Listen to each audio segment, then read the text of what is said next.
Here, transcribed, is another in NBC's great parade of new shows.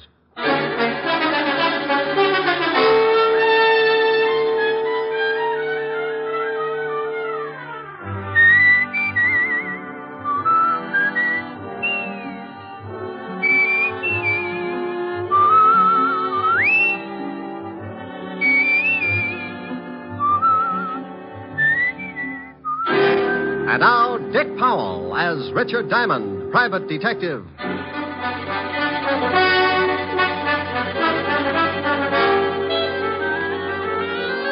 Hello there, this is Diamond.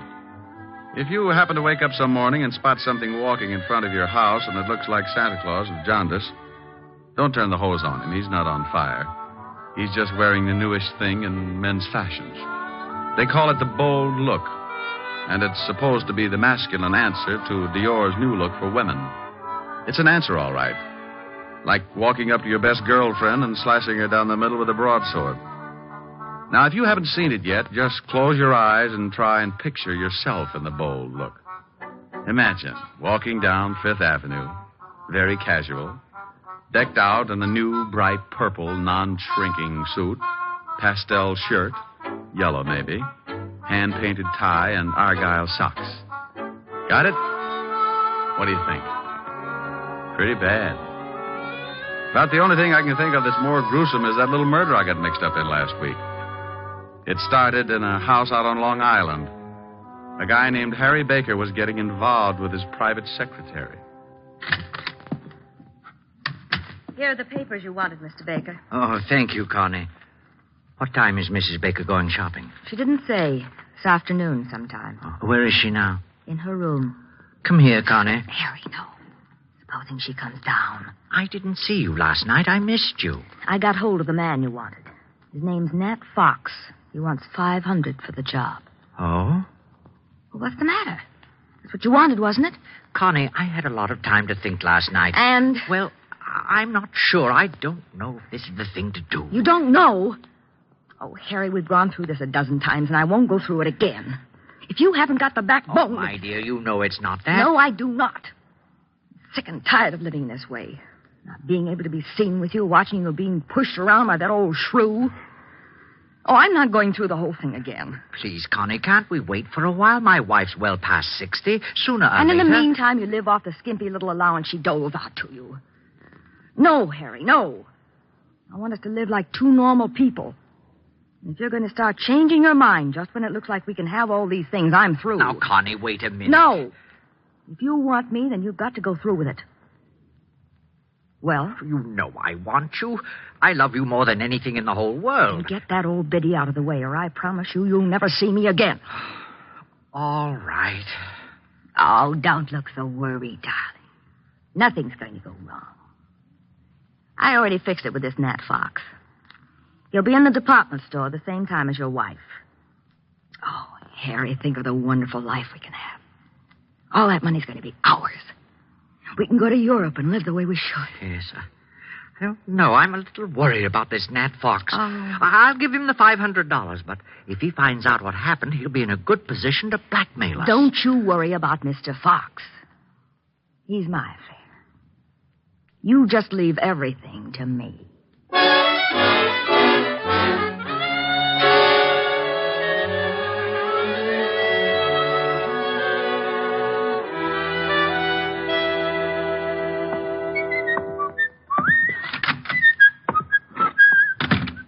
Well. Hello, Otis. What do you want, Diamond? I thought I'd drop in and see the lieutenant. Aren't you glad? You want me to make you feel good, or do you want the horrible truth? The truth, Otis. I'll steel myself. You turn my stomach. I couldn't without a bulldozer. Very funny. When are you going to go on a diet, Sergeant? Eh? You're beginning to look like Dumbo with a goiter. Hello, Walt. Oh, no. Who's dead this time? No, don't be silly. I just came down to talk to see how you were. I don't believe it. Say something without corpse in it. Your smile is like the first dawn of an Indian summer. You said Indian. So what? If you said it, he's dead. All right. If that's the way you feel about it, goodbye and good luck. Oh, now, wait a minute. Stop being an idiot. That's all right, Walt. I understand. Now, come back here. You know very well I'm glad to see you. Now, you think just because I come down to see you, I've gotten mixed up in some kind of a murder. Oh, a fine friend. Now, you stop acting like that. You're a worse ham than Otis. That did it. I'll never send you a good dead body again. Is that a promise? Is what a promise? That you'll never send me a good dead body again. Oh, want me to break the law, huh? Hold out police evidence. Of course not. You know I was only kidding. Just like the police force, making fun of a corpse. I have never made fun of a corpse. So that's what's the matter. What? Too serious. That's what's ruining your stomach. Oh, now stop that. You know what's wrong with my stomach. I've been working too hard, that's all. So the next time I find a corpse, you'll want to take a vacation. This precinct is more corrupt than I thought. What do you mean, corrupt? Just what I said. I find you a corpse and you won't even look at it. You want to go on a vacation. I don't want to go on a vacation. I'll look at the corpse. What corpse? The one you wanted me to look at. There you go, acting like I've gotten mixed up in another killing. Trying to make it look like the corpse is mine. What? Well, it's not my corpse. It isn't? No. Well, whose is it? Well, you know. You tried to frame me with it. I did not. Don't you try to shove that body off on me. Yeah, what is it? Oh, hello, Helen. It's for you, Rick. Thanks. Hi, baby. Hold it a minute. Walt, you better do something about that body. Oh, yeah. Otis, put in the general alarm. Diamond's found another killing. Oh, wait a minute. No, Walt, it's your killing, remember? Oh, yeah. Forget about the general alarm, Otis. I've got... Oh, Diamond. Sure, Helen. I'll meet you at the store. Oh. Sure. I love you. Bye. Oh. Walt. What a funny look. You're all red. Walt, you're turning blue. Well, I got to go shopping with Helen. I hope you find the body. Bye. Lieutenant, I'm still waiting. Sergeant. Yeah, Lieutenant? Shut up.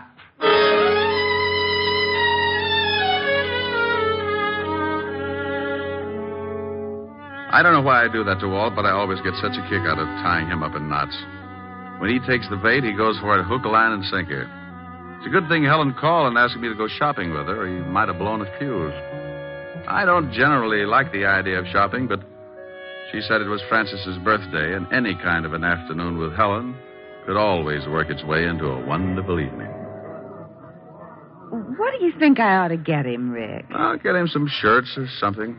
Hey, look at these. Rick, get away from that counter. What's the matter? My hips too big? Oh, I wonder if these come in baby blue. Rick, now stop that. People are looking. Is there something I can do for you?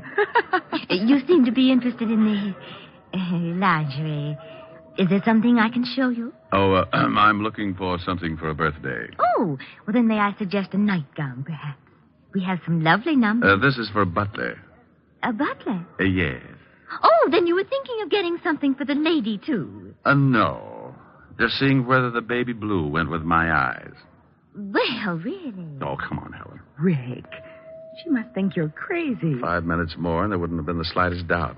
This is fun. Rick, Hmm? that woman, What woman? the elderly one over there with the mink stove. Oh, yeah. I just saw her put a box of stockings in her purse without anyone seeing her. You saw it? Yes, but the clerk didn't. And she left the counter without paying. I know. You know? Oh, sure. I spotted her 5 minutes ago. Not a very good shoplifter. That's stealing. Shouldn't we tell the manager or something? Oh, the store detectives are sure to have her spotted. Why don't they arrest her? Point of law, baby. They can't put the arm on her until she steps out of the store. Now, look. She's going out the front door. Just watch. She's out. She's just standing there on the sidewalk. Oh, that's funny. They must have spotted her. She was too careless. Look, that big car is pulling up and she's getting in. They're driving off. Well, maybe the store dicks were looking out the window. Well, I'm going to tell that clerk. I remember her description. Oh, now, Clerk! Helen. Yes? Oh, did your husband decide that they did go with his baby blue eyes? He's not my husband, and that's not why I called you. She thinks yellow goes with my complexion better. Oh, yes. Now, stop it, Rick. That woman who was just at your counter. Which one? We've only had about 600 this morning. Now, don't be flip with me. The elderly woman who was just here looking at the stockings. The one with the beautiful mink stove. It was beautiful, wasn't it? Then you noticed her. Of course. That was Mrs. Baker, one of our best customers. Well, Mrs. Baker is a shoplifter. Oh, you must be mistaken. I tell you, I saw her steal some stockings. I tell you, you are mistaken. Oh, now, look. I was going to stay out of this, but what Miss Asher says is true. I saw her, too. Miss Asher? Yes. Oh, you have an account with us, don't you, Miss Asher? Until you started telling me I was mistaken about that woman. Oh, just one moment. Oh, Mr. Pennywig! Mr. Pennywig. What are you doing? I'm calling the manager. The manager? Yes, Miss Asher. I would prefer to have him explain it to you. Yes, Miss Phillips. What is it? Well, I'll tell you what it is. Don't ever put Miss Phillips in the toy department. She's so nearsighted, she's liable to think the electric train is the 8th Avenue subway and climb on it at 5 o'clock. I beg your pardon? Mr. Pennywig, this is Miss Helen Asher. Oh, how do you do, Miss Asher? I heard a lot about you. You're going to hear a lot more. Oh, is something wrong? Yes. Yes, something is wrong. Miss Asher here spotted a woman stealing some stockings, and when she reported it to your clerk here, she said she was crazy. I saw it, too. Is this true, Miss Phillips? Yes, sir. It was Mrs. Lillian Baker. Oh. I was just trying to do the store a favor, but since you don't seem to think that the customer means anything around here, I'll see that my account is closed out. Oh, now, just one moment, Miss Asher. May I talk with you in private? I don't see why. Come on, baby. I know a joint on Broadway where we can get things without the lip that goes with it. Come on. Oh, please, Miss Asher. It's about the shoplifter, Mrs. Lillian Baker. You can tell me right here. I must rely on your integrity to keep this a secret. You see, we know that Mrs. Baker stole those stockings. She steals something nearly every day. What? She's very wealthy, very eccentric, and very much a kleptomaniac. Oh. Her husband handles all her affairs, and he's instructed us to watch her and send him the bills for the goods she steals. Oh. Well, can't you break her of the habit? Her husband must lock his pants in the family vault every night. Yes. She's under a doctor's care, and he advises letting her continue, but without her knowing that anyone else has found out her secret. She's quite old, you see, and her husband assures us that discovery might be very disastrous. Oh, I see. Well, I'm very sorry. I didn't know. Well, I'm not. This pixie behind all the unmentionables can get a person steamed up enough to cause a minor explosion. I was just doing my duty, sir. Mr. Pennywig. Mr. Pennywig. Now what? Yes. What is it? Oh, Mr. Pennywig, we've had a jewel robbery. What? Yes, sir. 3 of our most priceless gems are missing. Oh, dear. Mrs. Baker? I don't know, sir. We watch her very closely when she's looking at jewelry. But 5 minutes after she'd gone, we discovered the loss. Was it of any consequence? Was it? $300,000 worth? Oh. Hey, wait a minute. Who else was in the jewelry department? Oh, several people. I'm so upset. Take a look over there. Where? Over there. The man in the wide pinstripe near the linen counter. Excuse me, I've got to go call Mr. Baker. Now, wait a minute. Yes? Maybe Mrs. Baker didn't lift those rocks. That man over there, was he in the jewelry department? Why, come to think of it, yes. Oh. Now, wait here. Rick! Hello, Nat. Hey, what are you doing? Now, take it easy. I just want to see what you got in your pockets. Well, Richard Diamond. You must think you're still on the force. Someone just lifted some stones out of the jewelry department. You still in the racket? In a store like this, are you crazy? No, but I thought maybe you were. Now, let's see your pockets. You ain't no cop. Go on and peddle your papers. You look pretty silly with a broken arm. Okay, you don't have to get rough. I'm clean. Now, well, that's better. Now, turn them inside out. Hey, what's going on here? Now, meet Nat Fox, one of the better-known jewel thieves. Yes. He was in the shop about the time Mrs. Baker was. Oh, I've quit the rackets. I just like to look now and then. Oh. Well, at least he hasn't got them on him. Oh. Now, what have we here? Gum wrappers. I like to chew gum. Well, you chew a lot of it. Better call the law, Mr. Pennywig. Well, if you say right away. Go to the devil. What? Rick! He's getting away. Stop him. Oh, relax. We can always pick him up. I want to take a look at your jewelry department. Nat Fox didn't have the jewels on him, but as he did have a lot of gum wrappers, the first thing I wanted to do was to case everything in the jewelry department. It was an old stunt. The thief chews a lot of gum, palms some jewels, and sticks them in the gum. Then he sticks the gum under something, and the Confederate comes along later and scoops it up. If the thief gets spotted at the scene, he's clean, just like Fox was when I searched him. Well, I looked under everything, on everything, in everything. There was a lot of gum, all right, but no jewels in any of it. Rick, couldn't someone have picked it up already? Well, that's the only thing I can come up with, unless this Mrs. Baker really did steal them. Well, the police will be here in a few minutes. No, clerk. Yes, sir? Can you remember who was in the jewelry department when you discovered the jewels were missing? Well, this Mr. Fox and Mrs. Baker had already left. But I believe there were several women. Yes, there weren't any men, just several women. Well, thank you. Come on, Helen. The robbery detail can take it from here. Well, thank you very much for your help, Mr. Diamond. Oh, where can the police get in touch with you if they want to ask any questions? They know me. And if you ever need any guidance, just look me up in the book on the private detective. Can't miss it. The one with the biggest ad.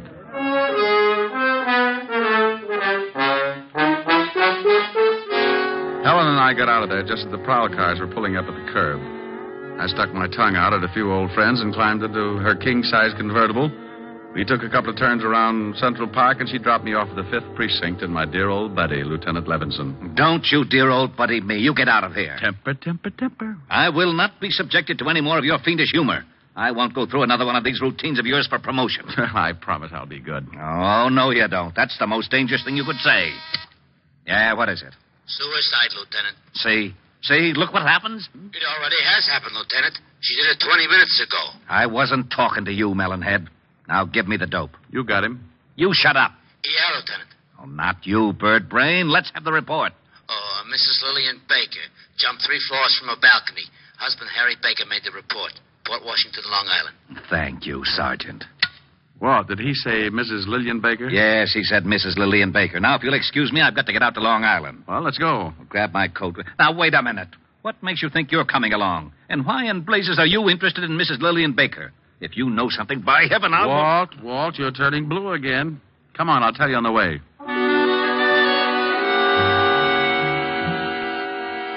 I briefed Walt on what had happened back at the store when Helen and I saw Mrs. Lillian Baker lift the hosiery.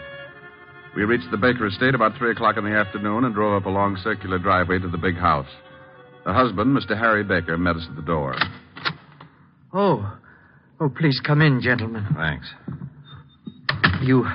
You'll have to forgive me, gentlemen, but I'm still a little upset.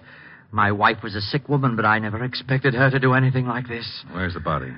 Out in the garden. Right this way. Have you any idea why your wife committed suicide, Mr. Baker? Oh, yes. There's the body. You don't mind if I go back inside, do you? I want to ask you some questions, then you can. I understand that your wife was a kleptomaniac. Is that right, Mr. Baker? Why, yes. How did you know? Mr. Diamond here saw her steal something from the store today. You mean the jewels? No, I mean the stockings. Did she steal the jewels? Why, yes. I found them under her mattress after the store called and told me of the loss. She was a sick woman. She's been stealing things for years, but she didn't think anyone knew about it. I had an arrangement with the stores that I could take care of all the things she took, but those jewels were too much. I had to confront her with the evidence. And she broke down completely when she discovered we knew her secret. Harry. Oh. Wow. This is my private secretary, Lieutenant Levinson. Richard Diamond. Oh, Miss Constance Loring, Lieutenant Levinson, Mr. Diamond. How do you do? Well, pretty good. I'd like to tell you about it sometime. Don't dead bodies make you a little nervous, Miss Loring? What? Miss Loring was here when my wife jumped. She's already gotten over the initial shock. Oh. She's been in the library calling some of my firms to tell them I won't be at work for a while. How long has she been here? Why, all afternoon she's been taking some dictation. With her hat on? Oh, well, you see... Forget it. Tell me, did your wife jump from that balcony, Mr. Baker? Yes. 3 floors. About a 4-foot railing around the balcony. If you think that there's been any foul play, you can check with her doctor. He'll tell you she could easily take her own life if her secret was discovered. I'd like to talk to him. What's his number? Evergreen 54469. Dr. Leonard Bischoff. Thanks. While you're calling him, Rick, I'd like to see those stolen jewels, Mr. Baker. Certainly. Right this way. Phone's right over there on the stand, Mr. Diamond. Would you open the safe for the lieutenant, Connie? Mr. Loring?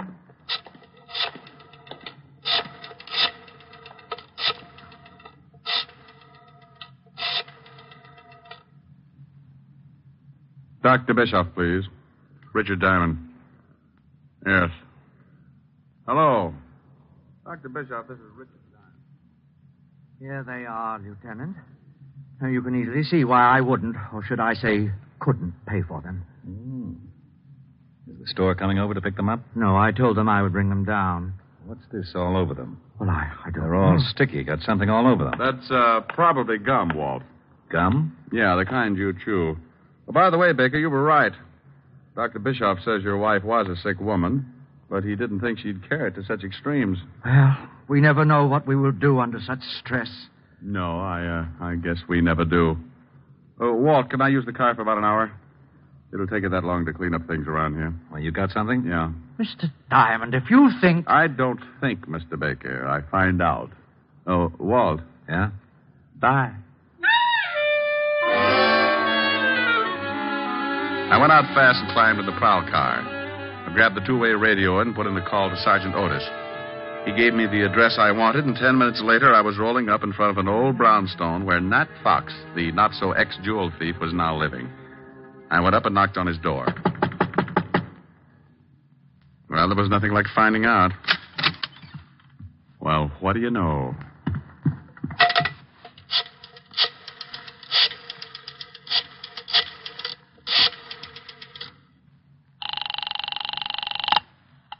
Mr. Baker's residence. Let me speak to Lieutenant Levinson, dear. He's right here. Hello. Walt, I'm over at Nat Fox's place. Now, don't say anything. Right. You remember I told you I spotted him right after the theft and shook him down? Yeah. Well, he's through giving the police department headaches. What do you mean? He can't explain the 2 bullet holes in his head. I called the station and had them send over the wagon, then I took off for the department store. I was sure that Mrs. Baker hadn't jumped, and I was pretty certain that whoever had knocked off Nat Fox was in on the Baker killing. Oh, hello again, Mr. Diamond. Have you heard we found out who stole those jewels? Nat Fox? Why, no, it was Mrs. Baker after all. Mr. Baker called us back and said that he'd found the stones. Oh, well, that's dandy. Well, I'm going to take your clerk who was in the shop at the time of the robbery. Take him? Yes, I want him to identify someone. I'll have him back in about an hour. Oh, well, I suppose it'll be all right. George? Yes, sir? I want you to go along with Mr. Diamond here. He wants you to identify someone. It's official, I guess. It's official, all right. When you point out a thief and a killer, it's always official.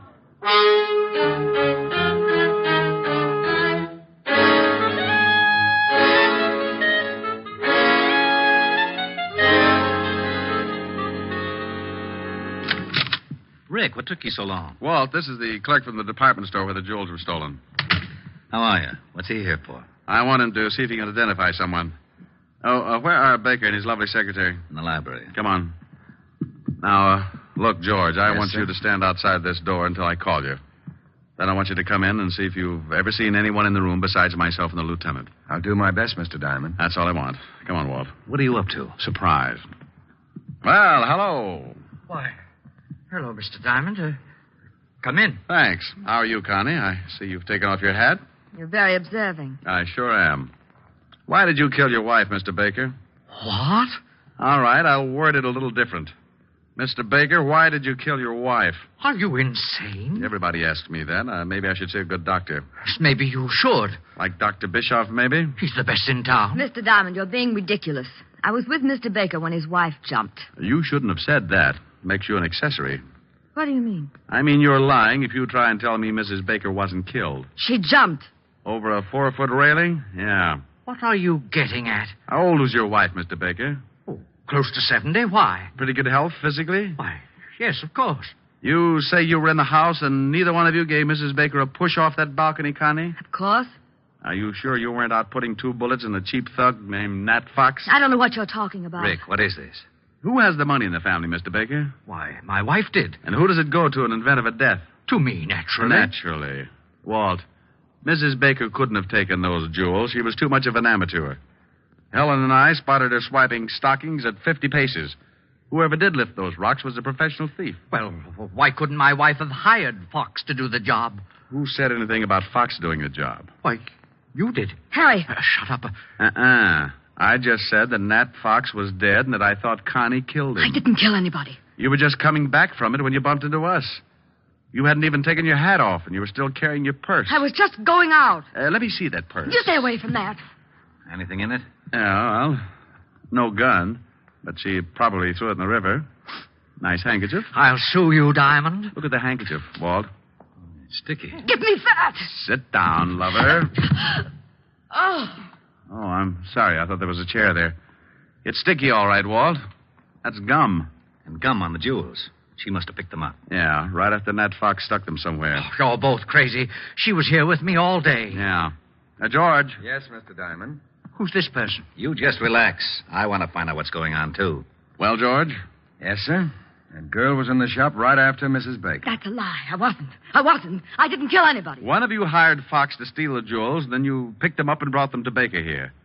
You killed Fox to keep his mouth shut. I did not. Yes, she did. Harry! We might as well tell them. You're right, but I didn't kill my wife. I can't get first-degree murder. Why, you dirty old man. You did kill her. You told me you were going to. You were up there and you pushed her off. Try to prove it. She jumped. No, she didn't. There was a 4-foot railing all around that porch. Well, she could have climbed it. That's right, Rick. She could have, but you should keep in touch with her doctor, Mr. Baker. When I was in the store today, I spotted your wife with a cane. A cane? Yes. Dr. Bischoff said she didn't want to tell you about it because she didn't want you to worry. Didn't want me to worry about what? She had arthritis, Mr. Baker. And Dr. Bischoff said she could barely walk upstairs, let alone climb over a 4-foot railing. He also told me that under the conditions, her age and everything, she couldn't have lasted more than a year. You were in too much of a hurry. Okay, Walt, you run with the ball from here on. I got a date.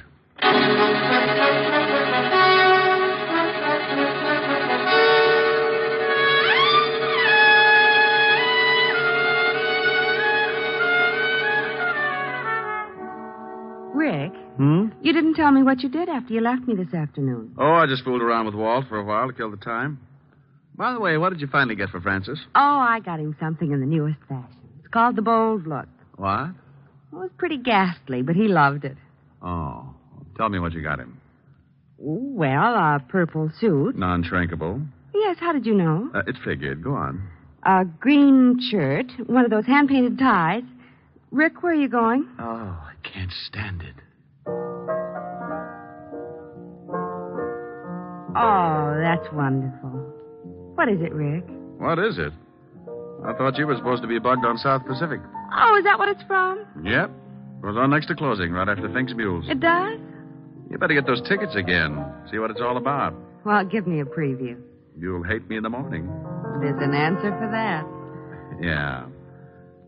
Younger than springtime are you, softer than starlight are you, warmer than winds of June are the gentle lips you gave me, gayer than laughter are you, sweeter than music are you, angel and lover, heaven on earth are you to me. And when your youth and joy invade my arms and fill... Hey, what's that? What? That, standing in the corner. Oh, Francis. That's Francis, Rick. What are the odds? Oh, yes, sir. It's me. Now, Rick, be careful what you say. That's the new Bold Look. Well, turn it off. It's getting bilious. Don't you like it, sir? Now, Rick. No, well, Francis, I think it's, yes, it certainly is. I think it's rather gay, don't you, sir? The gayest. Oh, my goodness, I forgot something. Does it look like a stomach pump? Forgot something? Yes, miss.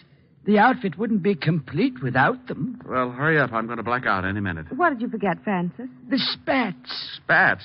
Yes, sir. Seersucker spats. And they were lovely.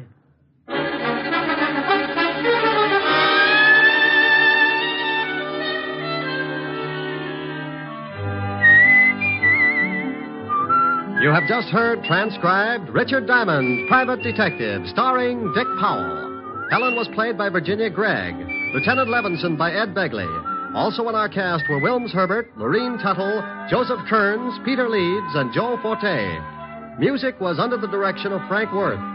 Richard Diamond is written by Blake Edwards. Dick Powell soon will be seen in the screen version of the best-selling novel, Mrs. Mike. Now, this is Eddie King inviting you to be with us again at the same time next week when we will again bring you Dick Powell as Richard Diamond, Private Detective.